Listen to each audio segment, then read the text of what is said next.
আমরা কামুকসারা বিসি আন্ডারে বিভিন্ন গ্রামে ঢুকছি যে গতকালকে ঝড় বৃষ্টিতে তুফানে বিভিন্ন এলাকার ঘর বাড়িঘর এবং রান্নাঘর প্রচুর পরিমাণে নষ্ট হয়েছে এবং বাড়ির উপরে অনেক গাছ পড়ছে। এগুলি আমরা মোহনপুর SDM আমরা হেজামারা বিডিও সহ ভিজিট করছি এবং তার যে ক্ষয়ক্ষতির পরিমাণ হয়েছে এগুলি সব আমরা জনগণ যাদের ক্ষতি হয়েছে তাদেরকে সরকার পক্ষ থেকে সাহায্য করা হইব। আনুমানিক কত পরিবার ক্ষতিগ্রস্ত হয়েছে বলে মনে করছেন? আনুমানিক 15-16 পরিবার তো এমনি নষ্ট হয়েছে। শুধু বাড়িঘর না, কারেন্টের খুঁটি থেকে আরম্ভ করে অনেক কিছু, রাস্তাঘাট অনেক নষ্ট হয়েছে। বিদ্যুতের এখন কি পরিস্থিতি রয়েছে? কাজ চলছে দ্রুত গতিতে, যাতে সারাই করা হয় এবং বিকালের মধ্যে যাতে বিদ্যুৎ পাওয়া যায় তার জন্য ব্যবস্থা করা হচ্ছে।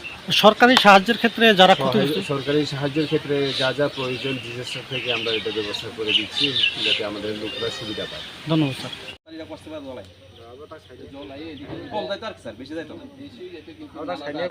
Hay un problema, le estamos como te,